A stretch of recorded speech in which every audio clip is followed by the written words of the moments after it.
Hello, this is Hunter McDermott with another episode of Guitar Blog. This is episode 11, September 17th, 5:12 p.m. So the tune for this month that I've been sort of loosely working on is All the Things You Are, which is one that is not totally new to me, but I chose it because I wanted to focus on taking tunes into multiple keys. And it's dovetailing nicely with what I've been talking about lately, which is kind of sticking in one position and really kind of mastering, trying to do a lot of things in one spot, which is really cool because you learn an F minor arpeggio, but then in another key you might need an E flat minor arpeggio or whatever. And so by doing one chord progression in all the keys, you inevitably will have to figure out basically applying all the different arpeggios that you have or chord voicings that you have or whatever. So it's kind of a nice constraint to work within. So the other night I put on iReal Pro, which has a neat feature where on each repeat you can have it like change tempo or change key, specifically to work on this kind of stuff. So I stuck it on every repetition, just jump up a fourth, so just kind of going through the cycle and taking it really slow. I think it was like 90 BPM, and just kind of doing the connecting game kind of thing.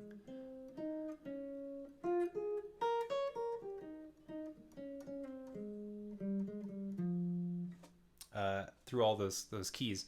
And so the weakness that emerged was definitely with the sharp keys, and that makes sense because pretty much all the stuff I've been doing in the book that I've been working through and in just like the tunes that I've been playing lately have been in flat keys: F, B flat, E flat, stuff like that, or C. Not so much in the sharp keys, maybe a little bit of G, but not a lot of stuff in like B or E. Certainly not in F sharp or G flat. So anyway, that's something I need to work on. So that's, it's been a good exercise because it's exposed to me what a weakness. So now I know what to focus on. So I had originally thought I would maybe take it just around the circle, and my personal goal was just 3 keys this month to learn the tune, but I might do it more in like a triangular fashion and try to kind of go far away from what I'm comfortable with to get something drastically different. Sort of like the giant steps thing, maybe jump several spaces on the circle instead of just right next door, because there's a lot of overlap, which works out great when you're doing the whole 12 keys and it's cycling thing, because there is the overlap. So even if you've done one that you are doing one that you're not familiar with, it's going to have pieces of it that you just did in the last key, just because of the way the harmony in All the Things You Are works. It hits a bunch of different key centers. And that's another reason to try it in lots of different keys, is that it's got a lot of keys in it, and then you multiply that by 12 and that's a bunch of keys, right? A bunch of practice and overlap from key to key. So that's cool. The big focus really this month has been reading. I'm finishing up chapter 5 and I'm starting on chapter 6.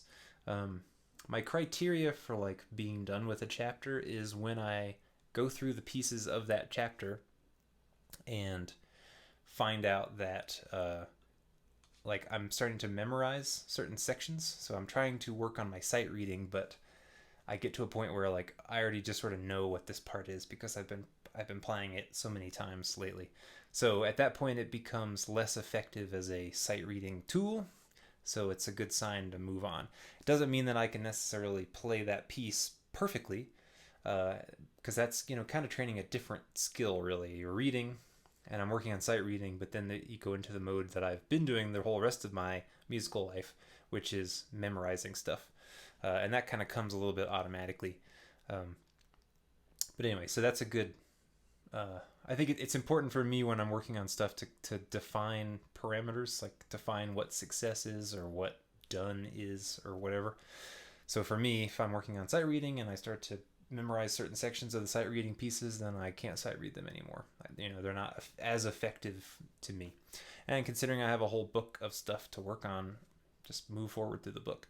And then every week, maybe every couple weeks, go back to the beginning of the book or however far back you want to go, and then just play through all the pieces again. That way they're a little bit more fresh because you haven't been working on them. And then I've been keeping track of my tempos. So trying to hit everything at like 60, and then when I go back to stuff I've done several times, it's a lot easier to do it at a quicker tempo. So that's another kind of like hard metric that you can measure. So much of what we do in music is subjective and hard to measure. How do you quantify being good at the instrument or whatever, or being a master of a thing? And there's not really a right or wrong answer necessarily. You have to find out what the right answer is for you, and be able to break things down to the point where you can sort of quantify things. Like I could play these songs at 60 and now I can play them at 70, whatever, and I'm still effectively sight reading them because I'm not sitting with them every single day. Some time has passed, I'm going back. There will be a little bit of familiarity there, but anyway, it's something. So that's good. That's about it. Something I want to just put a bookmark in and come back to is, I mentioned last week shells. So while playing Doxy, I was just putting these little shell voicings to use because it's easy and quick to pick up the chords of a tune without having to really work out anything, at least at my current skill level with this stuff. But one thing about this shells stuff is that it lacks extensions, but doesn't mean you can't add them. You can make things, all kinds of stuff, just by modifying, or adding another note or two notes. And I've noticed definitely a deficiency in my own playing when it comes to hitting altered chords. I don't have a whole stock of those memorized. Doing Someday My Prince Will Come was really good because it gave me an excuse to work out all these 7♯5 chords, and so those are coming in handy a lot because that kind of chord is all over the place. So that's been good. So I want to just kind of do more of that. In All the Things You Are, there is a 7♯5 chord, but there's also like 7♯9 is another one. Like I know this voicing, which is basically a shell with a flat 9 on it, or a 9 chord with a flat 9. Now these shouldn't be too hard because you can do stuff like, another version of it would be that, because you're taking the root out and replacing it with a flat 9, just raising it a half step. Anyway, don't want to get too far into it. That's a different discussion, but I'd like to go over that for my own edification, because I think it would behoove me to get more familiar with more extensions, just so my comping doesn't sound like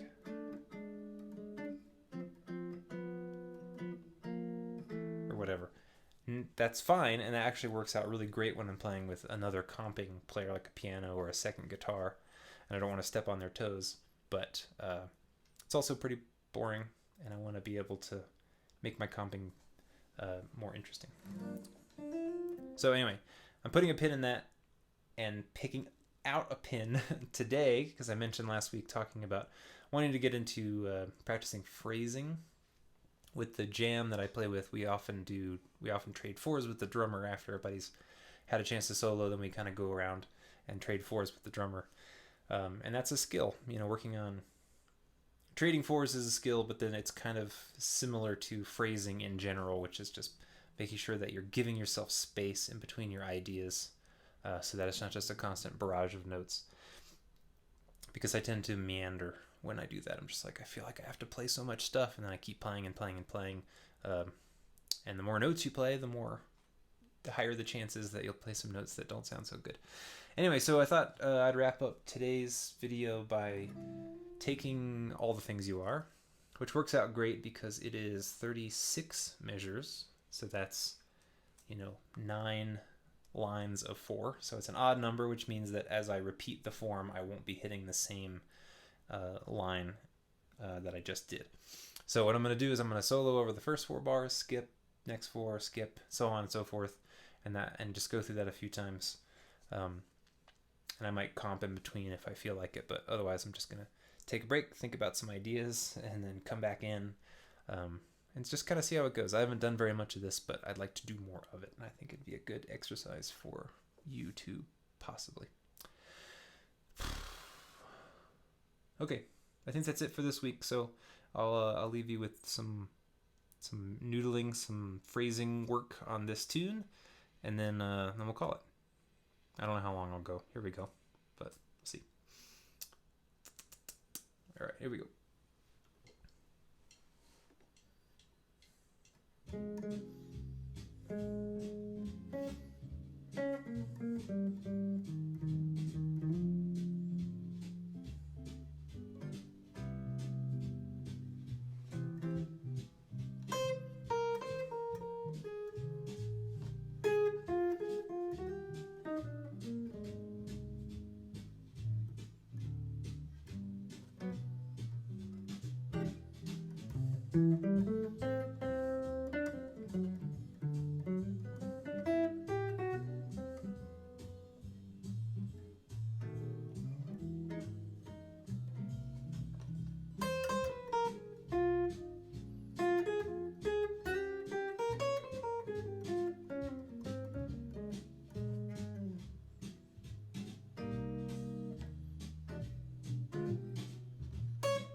So every 2 bars.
All right, one more time, just straight through.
Okay, something like that.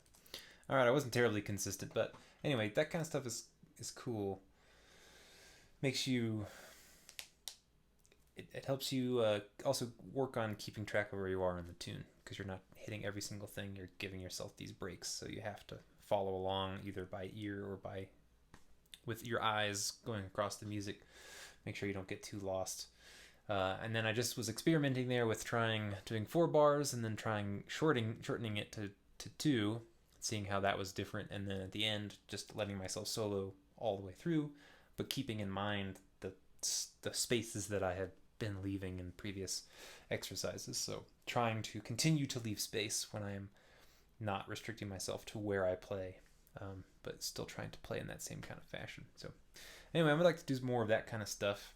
As far as all the things you are tune is concerned, I'm going to work on it in some new funky keys, specifically the ones that I know are going to give me trouble. And I found a really nice Clifford Brown solo that I'd like to pull some ideas from. So I'll be doing that. Anyway, that's it for this week. Thank you for watching. See you next time. Bye-bye.